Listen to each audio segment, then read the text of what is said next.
At my mom's birthday party, she called my sister's husband the son I have always wanted while I was sitting nearby. She didn't expect what happened next when my grandfather said a single sentence that, "I'm 41 years old and I've spent most of my adult life biting my tongue to keep the peace." I thought that if I stayed quiet long enough, they'd eventually notice me or at least notice my kid. But I was wrong, and the moment I finally stopped playing along was the moment everything started unraveling. Growing up, my sister Claire was the sun, and the rest of us were expected to orbit around her. She was 2 years younger than me, but it always felt like she was born in a spotlight. Straight A's, violin lessons, ballet recital, scholarships, she had it all. And every time she succeeded, my parents clapped louder than anyone else. It wasn't just pride, it was obsession. Every photo in the house was of Claire. Every dinner conversation somehow circled back to Claire. And if I ever dared to bring up anything I'd done, it was either brushed aside or compared to how Claire had done it better. I thought that when we grew up and started families of our own, things might even out. I was wrong. Claire married a corporate lawyer named Brandon, Mr. Polo Shirt and Smile for the Christmas card. He was the kind of guy who could talk for 20 minutes without saying anything. Their kids had names like Everly and Jasper and were apparently fluent in Mandarin by age 6. My son Max is 11. He's smart, kind, and obsessed with drawing video game characters in the margins of his school notebooks. He's not flashy. He's not the type to win spelling bees or go viral playing cello solos on TikTok. But he's mine, and I'd take one Max over a dozen of Claire's Instagram-filtered life any day. But my parents never saw it that way. They called Claire's family the perfect pack, not even joking. My mom had a mug that said "World's Best Nana," and it was covered in photos of Claire's kids, but not a single one of Max. She said she didn't have a good picture of him. He was 6 at the time. Over the years, I let the small slight slide. Like when they forgot to invite Max to Claire's daughter's birthday party, then claimed the evite must have gone to spam. Or when they offered to help pay for Everly's horseback riding lessons, but told me they were tight on funds when I asked for help getting Max a new laptop for school. They didn't even hide it. My dad once said, "Well, Claire's kids are just more active in things." But the thing that really got under my skin, they forgot Max's birthday. Not once, not twice, 3 years in a row. The first time I brushed it off. Maybe they were busy. The second year, I reminded them a week in advance. Nothing. No call, no card. Max didn't say anything, but I could tell it stung. The third year, I didn't remind them. I wanted to see if they'd remember on their own. They didn't. They called me the next day to brag about Everly's piano recital. I was sitting on the couch with Max eating leftover cake and watching him silently draw a dragon on his tablet when I decided I was done making excuses for them. I didn't say anything out loud. Not yet. But something shifted in me. The part of me that used to say it's fine, and they didn't mean it, just went quiet, replaced by something colder, more certain. The final straw came a few months later when my mom turned 70. Claire planned a huge party, rented out a hall-catered dinner open bar slideshow of family memories. Max and I were seated at a table in the back next to the coat rack. I counted 14 photos of Claire's family in the slideshow, 2 of my parents in their youth, not a single one of me or Max. Still, I kept my mouth shut. Max was playing a quiet game on his Switch, and I didn't want to ruin the night for him. But then came the toasts. Claire got up first and did her whole emotional monologue. How mom was her best friend. How she couldn't have raised such incredible kids without her guidance. How Brandon felt like he hit the jackpot with such a supportive mother-in-law. There were tears, applause, clinking glasses. I smiled politely. I thought that was the end. Then my mom stood up. She thanked everyone for coming. She made a few jokes. Then she looked directly at Brandon and said, "You are the son I always wanted." I froze. There was a ripple of awkward laughter, but my mom didn't crack a smile. She meant it. I looked around the room expecting anyone to react. Claire grinned. Brandon looked bashful. My dad nodded approvingly. Nobody even glanced at me. I glanced down at Max, who had pulled his hoodie up and was pretending not to have heard, but I saw his jaw tighten. I felt my throat close. And then before I could even stand up or say a word, there was a loud clink. My grandfather, my mom's dad, 93 years old, sharp as ever, had set down his glass and slowly pushed back his chair. He stood up, eyes locked on my mom, and said a single sentence that made the entire room stop breathing. The room fell into silence so thick you could hear the creak of my grandfather's joints as he rose to his full height. For a man well into his 90s, he still had presence. Back straight, voice clear, no-nonsense gaze that made even the most arrogant people sit up straighter. All eyes were on him as he pointed his gnarled finger toward my mother and said, "That's enough, Elaine. You already have a son, but you've spent your life pretending you don't." I didn't move. No one did. It was like the air had been sucked out of the room. Claire looked stunned for a split second before shooting a nervous smile to the guests as if to say, "Oh, Grandpa and his old stories." But no one laughed. Not this time. My mother's face twitched. Part confusion, part offense, like she couldn't decide whether to defend herself or act like it was all a joke. Grandpa didn't sit back down. "I've watched you for 40 years, he said. 40 years of brushing aside your firstborn because he wasn't shiny enough. 40 years of parading Claire around like a trophy and acting like Nick with some stranger's kid. You want to call Brandon your son, fine. But don't pretend that doesn't come at a cost." That boy, he pointed directly at Max, who had now lowered his hood and was staring with wide eyes. "He's your grandson, and if you can't remember his birthday, then you don't deserve to be called his grandmother." My mother opened her mouth to speak, but Grandpa cut her off with a slight wave of his hand as if the matter was settled. And in a way it was. He sat down. No applause, no gasps, just the awkward scraping of silverware. And a few people coughing into their napkins. I could feel Claire burning holes into my skull from across the room. Brandon just sipped his wine like nothing had happened. And my mom, she looked older in that moment than she ever had. Her hands shook slightly as she picked up her glass and toasted to family with forced cheer, her voice an octave too high. No one raised their glasses. After that night, everything cracked. For a few weeks, it was quiet. I didn't hear from my parents. No calls, no texts. Max asked if Grandma was mad at us. And I told him the truth. "Maybe, but it's not your fault." He nodded and went back to drawing his usual scene, a cartoon knight with spiky hair fighting a dragon twice his size. He titled it, "Knight versus the Big Bernie Lie." The holidays came. Claire hosted as always. I wasn't invited. My parents went, of course. I saw the photos on Facebook, everyone in matching plaid pajamas, Brandon holding a glass of wine like he was royalty, Everly playing violin in front of a giant tree, my mom beaming with her arms around Jasper and Claire. Max and I spent Christmas watching old movies and baking cookies that burned on the bottom. I offered to take him sledding, but he shook his head and said he didn't want to go outside. "Let's just stay here. I like it when it's just us." He didn't say it outright, but I knew he was hiding from the disappointment. In early January, I got a call from Claire. I stared at the screen for a long time before answering. I didn't want to talk to her, not after everything, but something told me to pick up. "Hey, Nick," she said in that voice she uses when she's pretending to be warm. "I just wanted to give you a heads up. Mom's thinking of revising the will. She's been upset since the party. She said she's not sure she wants to include Max anymore." I didn't respond right away. I was too stunned. The will, we never even discussed it. I didn't care about money, but the idea that she'd go so far as to remove my son just because my grandfather called her out. She said she's reconsidering everything. Claire continued lowering her voice as if she were doing me a favor. Brandon and I tried to talk her down, but you know how she is. I wanted to scream. Claire was pretending to be neutral, like she wasn't gleefully watching me get iced out, like she hadn't spent decades letting Mom do the exact same thing without ever once standing up for me. "I don't care about the will," I finally said.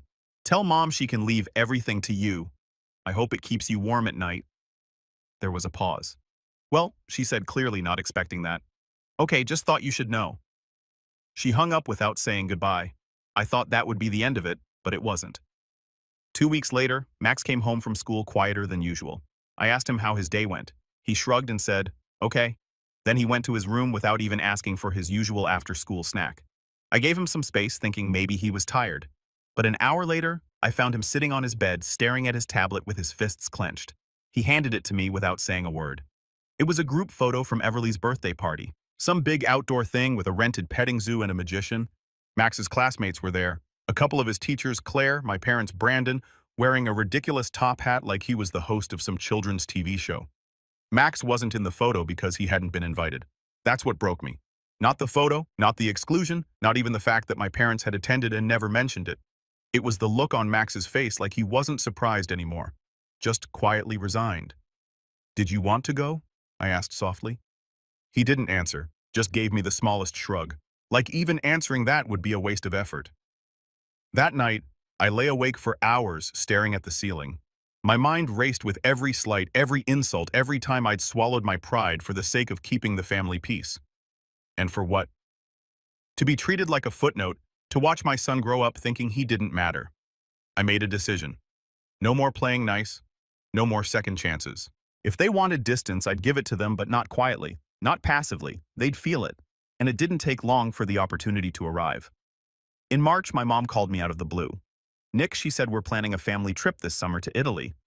We're thinking Tuscany, maybe Florence. Brandon has a contact who can get us a villa. It'll be a full family thing. Your sister really wants everyone there." I stared at the wall, trying to figure out if this was a joke. She continued, "We like Max to come. Claire says Jasper misses him." I laughed. I couldn't help it. A sharp, bitter laugh that caught her off guard. Oh, now Jasper misses him. After they forgot his birthday and left him out of Everly's party, there was a beat of silence. Well, that wasn't intentional. Claire didn't think Max would be comfortable because he wasn't even invited. My mom sighed, and suddenly I could hear the defensiveness creeping back in. "Don't make this a thing, Nick. We're trying to include you now. Don't be difficult." That was when I realized what this was. Not an apology, not an olive branch. They needed a full family photo for the villa trip, something to post online, something to prove we were all still one big happy family. And Max and I were accessories, props, not people. "I'll think about it," I said coldly. "Let me know the dates." I hung up. That was the moment the idea started to form. A plan. Not revenge. Not exactly, but something deeper. Something that would make them see. Something they wouldn't be able to ignore. And I knew exactly how to start. But first I had to call my grandfather because he remembered birthdays. And he remembered the truth. And he remembered what my mother would rather forget. I didn't tell Max everything. Not yet. He was too young to carry the weight of all this. And I didn't want him growing up bitter just because the people who were supposed to love him most couldn't see what they had. But I did tell him we wouldn't be seeing Grandma and Grandpa for a while. He didn't ask why. He just nodded and went back to drawing a picture of a robot knight shielding a small boy from a dragon made of fire and piano keys. I didn't need to ask what it meant. After that call with my mom, I stopped answering. Emails, texts, voicemails, they piled up, and I let them. I muted the family group chat. I ignored Claire's passive-aggressive just checking in messages. And for the first time in my life, I stopped explaining myself. The silence felt strange at first, like walking away from a burning house and realizing the heat no longer touches you. But slowly, it started to feel like peace. Still, it wasn't easy. The lowest point came in April when Max came home from school and handed me a flyer crumpled in the bottom of his backpack. "Dad," he said, "there's this art competition thing, but it costs money to enter, so maybe we can't." I unfolded the paper. It was a regional contest for middle school students. First prize was a full scholarship to a summer program at the local arts academy, Max's dream, but the entry fee was $95, and the supplies list included things like professional markers and illustration boards. I looked around our apartment. Rent had gone up again. My job as a freelance web designer paid the bills, but barely. A couple clients had ghosted on invoices, and I hadn't gotten a new contract in over a month. The fridge needed stocking. Max had grown out of his sneakers, and the car was making a sound I couldn't afford to investigate. I put the flyer down. "Let me figure it out," I told him. "We'll make it work." He nodded again, quiet as ever. But I could see it. The flicker of hope, the part of him that still wanted to believe that sometimes, maybe things could work out. That night, I sat in front of my computer with a pit in my stomach. I dug through old files, mock-ups, templates, anything I could package and sell. I listed a design bundle on a digital marketplace. I stayed up until 3 a.m., rewriting my resume. I updated my LinkedIn profile for the first time in 2 years. I applied to 7 job postings and sent 5 cold emails to potential clients. It felt like throwing stones into a canyon. But a week later, someone threw one back. A guy named Terrence from a mid-sized tech startup replied to one of my cold pitches. He said they needed a complete redesign of their client dashboard. Tight deadline, tight budget, but decent pay. I took it immediately, no hesitation. For the next 3 weeks, I buried myself in work. Mornings with Max, afternoons designing, evenings reviewing mock-ups, nights making revisions until my eyes burned. I slept maybe 4 hours a night, drank too much coffee, and lived off peanut butter sandwiches. But by the end of it, I delivered something I was proud of. And more importantly, I got paid. Not a fortune, but enough. Max entered the art contest. We bought the markers. The board's the entry fee. He worked on his piece every day after school, tongue between his teeth, headphones on, laser-focused. I didn't look until he was done. When he finally showed it to me, I had to sit down. It was a single image. A boy on a small island made of bricks and memory cards holding a pencil like a sword. Around him swirled a sea of dragons made of spreadsheets, broken clocks, and empty photo frames. Above him hovered a shadowy figure with sharp teeth wearing a crown made of piano keys. The boy wasn't scared. He was drawing the world into something new. I stared at it for a long time before I said, "This is incredible." Max just shrugged. "It's what I feel like." He didn't say anything about Grandma or Claire. He didn't have to. That same week I got a second job offer. This one full-time. A marketing firm looking for someone to lead their UI/UX team. Remote benefits, stable hours. They like my recent work with Terrence. Wanted to offer a 6-month contract to start with room to grow. I almost cried when I signed the papers. For the first time in years, things felt possible. I started waking up earlier, made real breakfast instead of cereal, took Max out on weekends, museums, thrift stores, comic book shops. We didn't talk about the family much, but slowly he started smiling more, laughing at my bad jokes again, showing me his sketches before he finished them, asking me to watch him draw. I felt like I was getting my son back. Not the quiet, guarded version I'd learned to accept, but the one who used to jump on the couch and narrate imaginary battles with toy soldiers. Then the contest results came in. Max didn't win first place, he won grand prize. He got the scholarship and an additional feature in the regional art magazine. His school made an announcement. His art teacher cried.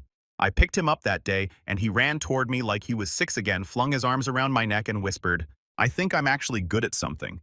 I held him tighter than I should have and whispered back, "You always were." That night, as I was cleaning up dinner, my phone buzzed. It was Claire. For the first time in months, her message was short. Did Max really win that contest? Mom's freaking out. I stared at the screen for a long time. Not because I was surprised, but because it confirmed what I already knew. They hadn't changed. Not really. They didn't call to congratulate Max. They didn't message to apologize for ignoring his birthday. They reached out because someone else had praised him, because his success suddenly reflected on them. I didn't reply. Instead, I called my grandfather. He answered on the second ring. "Nick?" He said, "I saw the article."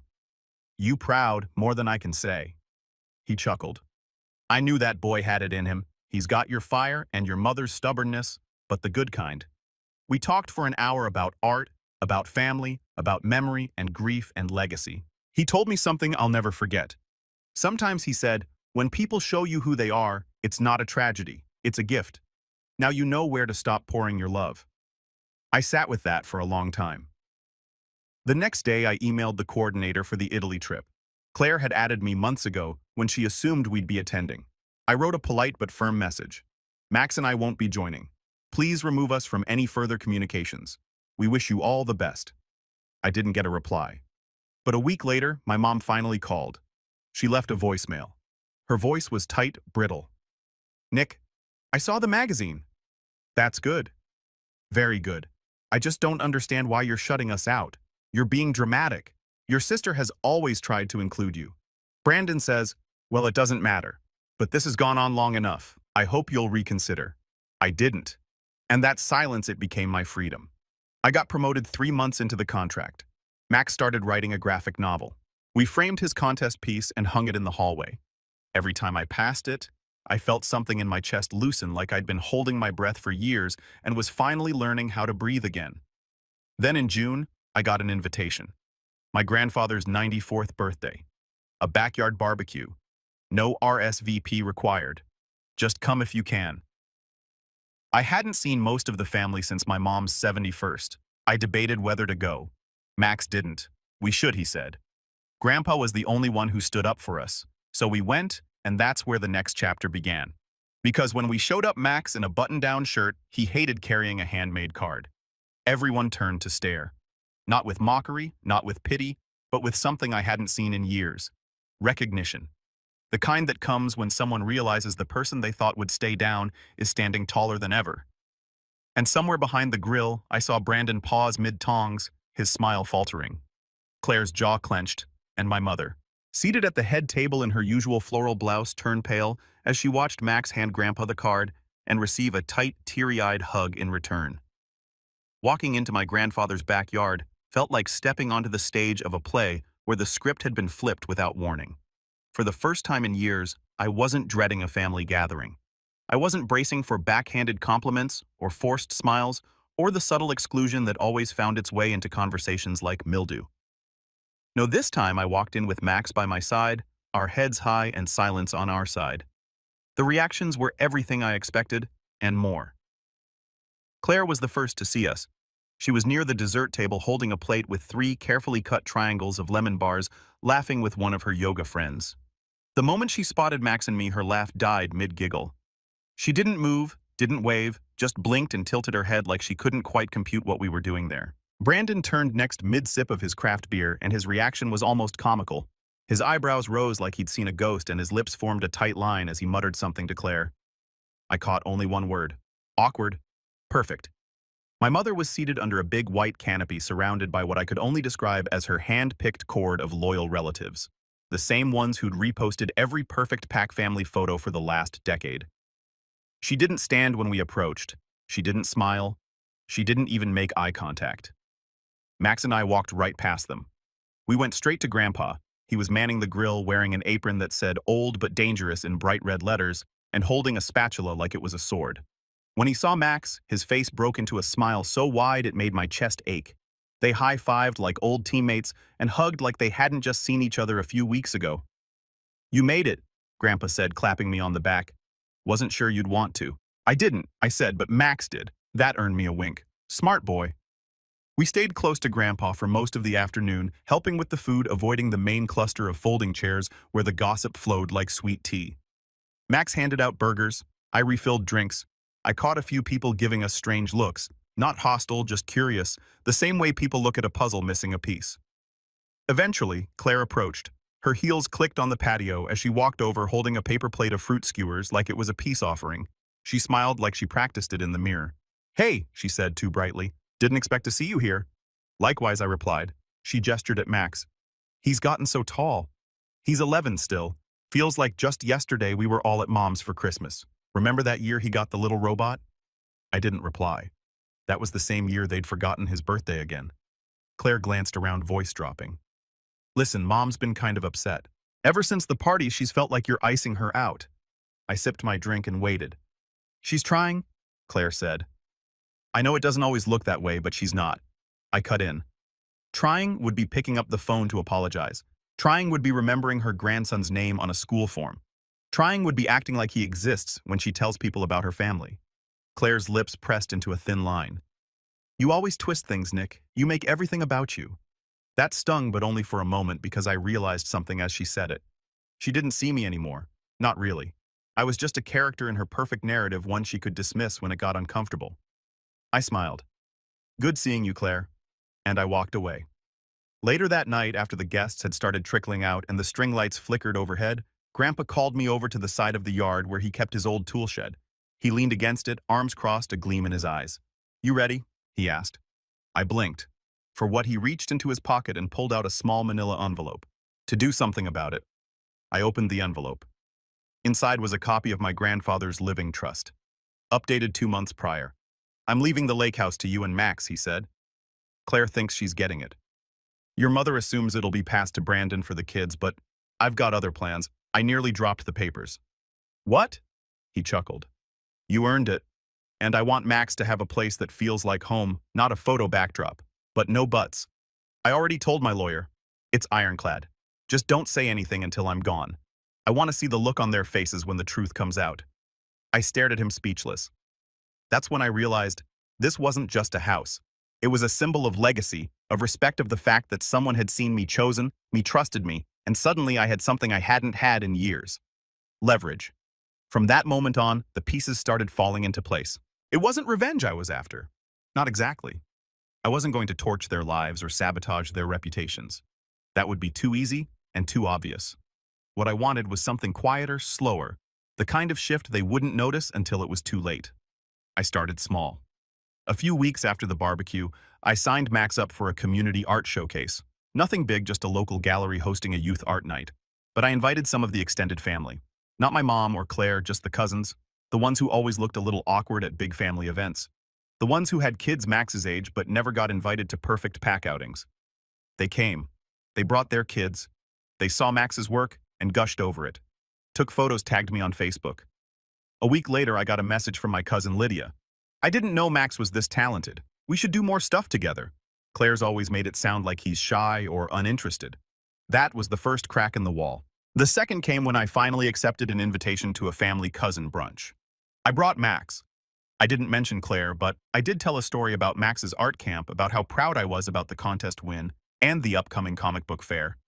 I spoke with warmth, with pride, and without bitterness, and people listened. They saw. Then I started reaching out to my mom's siblings, my uncles and aunts, sharing updates about Grandpa, offering to help coordinate his care, dropping in thoughtful updates about Max's accomplishments. Not bragging, just facts. But once they hadn't heard from Claire or my mother, because those stories didn't fit the perfect pack narrative, it was a slow process. But it worked. The family's focus started shifting. Not entirely, not all at once. But the spell Claire had cast was weakening. And through it all, I never confronted my mother, never demanded apologies, never accused her of anything. I just moved forward with purpose quietly until August came, and with it an invitation. My mother was hosting a formal legacy dinner at the lake house, the same house Grandpa had quietly transferred to me in his trust. It was to be an elegant evening, she said. Family only, a celebration of heritage and values. I showed Max the invitation. He looked up at me. Are we going? I smiled. Oh, we're going, because now I had a plan. The evening of the legacy dinner arrived with the kind of late summer humidity that makes even fancy linen clothes feel heavy. Max and I dressed simply. Nothing flashy, just clean button-downs and pressed pants. I didn't want to stand out because of what I wore. I wanted to stand out because of what was about to happen. And trust me, something was about to happen. As we approached the lake house, the sun was dipping behind the water, casting long gold streaks across the surface. The place looked beautiful in that postcard kind of way. Painted porch rocking chairs, string lights twinkling as if the house itself was holding its breath. It wasn't lost on me that soon, legally, this place would be mine. I parked the car, Max let out a small breath and tightened his grip on the birthday card he'd made for Grandpa the night before. You ready? I asked. He nodded. Yeah. Inside the house buzzed with conversation. The entire extended family was there. Cousins, aunts, uncles, people I hadn't seen in years. Claire and Brandon were in the middle of the room greeting relatives like they were royalty. My mother was stationed near the fireplace wearing a deep navy dress and clutching a glass of wine like a queen prepared to issue decrees. When she saw me, her expression flickered between surprise and irritation. Well, she said, you actually showed. We were invited, I said. Her lips twitched. Of course, family is family, isn't it? I didn't answer. I didn't need to. We all took our seats around an enormous dining table, the kind you only bring out when you want to impress people. Brandon sat next to my mother, flashing his practiced smile. Claire took her seat across from me, chin tilted upward as if waiting to be admired. Max sat beside me, quietly fidgeting with his napkin. When the servers, yes, actual servers, brought out the first course, my mother stood to make her speech. She tapped her glass with the back of a spoon. Before we begin, I want to thank everyone for being here tonight. Family means so much to me, and with everything happening in the world, I think it's important that we honor our roots. I could see where this was going. She'd done this at a dozen gatherings. A grand monologue about legacy tradition values and always ending with a sentimental ode to Claire and her perfect family. My mother continued, this home has stood for generations. It's a symbol of what our family has built. And tonight I want to acknowledge the people who will continue that legacy. I felt Max shift beside me. He knew something was wrong. He could sense the tension the same way animals sense storms. My mother smiled, lifting her glass toward Claire and Brandon. These two have been such a source of pride for me.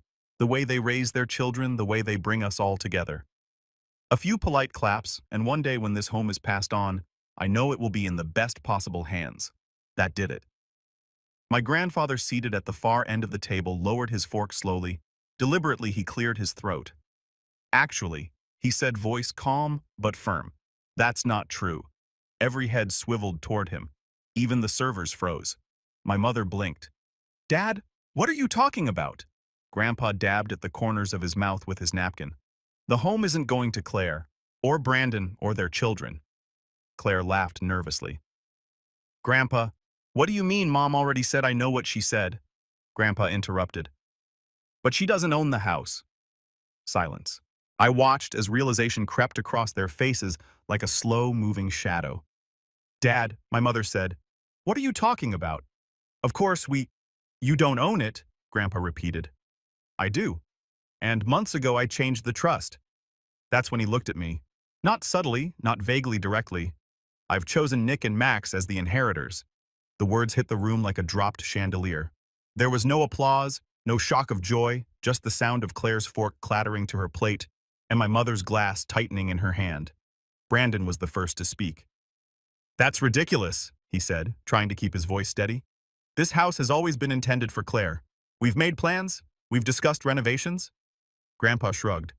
You should have checked the paperwork. My mother stood up so fast her chair scraped the floor. Dad, this is absurd. Nick doesn't even come here anymore. He's barely involved in family events. That's because you pushed him out, Grandpa snapped. And I'm done watching it happen. My mother's face went red. We didn't push him out, he isolated himself. I felt something inside me go very still. For years I'd wanted to defend myself, wanted to yell, cry, argue, demand better. But now I didn't need to. Grandpa was doing it for me. No, he said. You ignored him. You belittled him. You forgot your own grandson's birthday.